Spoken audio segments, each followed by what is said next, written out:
አንድ ድለቢስ ከሰሞኑ ፀሐይን በፍታ ጠፋለው ብሎ ሞክሮ ነበር አሉኝና እንደዚህ አይነት ጉድተላዎች እንዲህ አይነት ጉሰማዎች እኛ መልእክተኛውን ስንረሳ ፍቅራቸው ሲደበዝዝ ከሶላዋት እጃችን ከዚክር ሲርቅ ልጆቻችንን በሳቸው መሰየም ስናቆም አላህ እናስታውሳቸው ዘንድ ወደሳቸው እንመለስ ዘንድ መንገዳቸውን እናድስ ዘንድ መሰል መልእክቶች ይመጣሉ።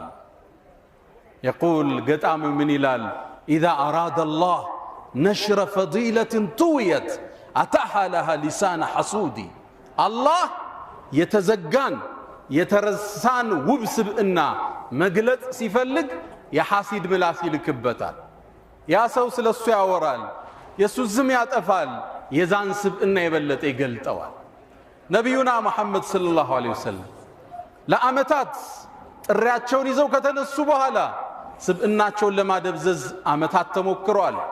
ይዘውት የመጡትን ሃይማኖት እስልምናን ለመውጋት ረጅም ርቀት ተሄዷል። አሁን ግን እስልምና ቁጥሩ እየጨመረ የዓለምን የአንደኝነት ደረጃ ለማዝ እየተንደረደረ የሚገኝ ዓለም አቀፍ ዲን ነው። 2 ቢሊየን በላይ ተከታዮችን ይዟል። ያኔ እርሳቸው መካ ላይ ነበሩ፣ ብቻቸውን ናቸው። ይሄ ዲን እዚህ ጥግ እንደሚደርስ ግን በወህይ አይተውት ነበር።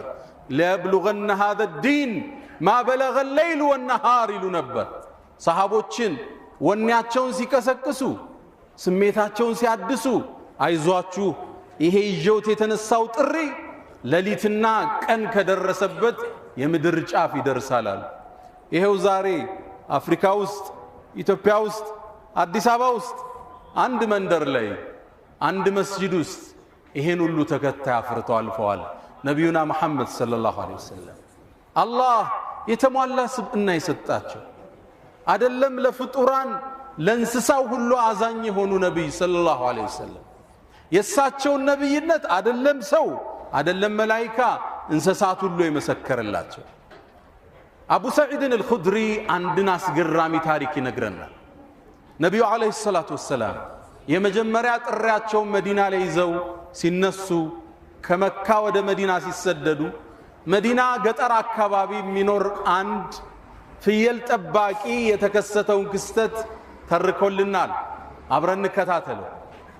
ይሄ ፍየል ጠባቂ በረሃው ላይ ፍየሎችን ይጠብቃል። ድንገት አንድ ተኩላ ይመጣና አንዱን ፍየል ይዞበት ይሄዳል። እረኛውም ሩጦ ይሄድና ከተኩላው አፍ ፍየሏን ይመነጭቃትና ይዞራል። ልክ ዞር ሲል ተኩላው ጅራቱን እየቆላ እንደ ሰው ተናገረ። አተንተዚዑ ሪዝቀን ሳካሁ الله ኢለይ አለ። አላህ ወደኔ ያመጣውን ሲሳይ ካፌ ተመነጭቀዋለህ እንዴ አለ። ገጠሬው ተገረመ፣ እረኛው ደነገጠ። እረኛው ምን አለ? እንዴት አንድ ተኩላ እንደ ሰው ልጅ ይናገራል ብሎ ደነገጠ። ከዛም ተኩላው ሌላ ቃል ደገመለት። ከዚህ የሚገርም ነገር ልንገርህ እንዲህ አለው። እረኛውም ጆሮውን ጣል አረገ። የስሪብ ውስጥ አለው መዲና ውስጥ አንድ ትልቅ ሰው አለ ሙሐመድ የሚባል ያለፈውን ታሪክ የሚመጣውን ይነግራችኋል አለው። ይሄ ገበሬን ታሪክ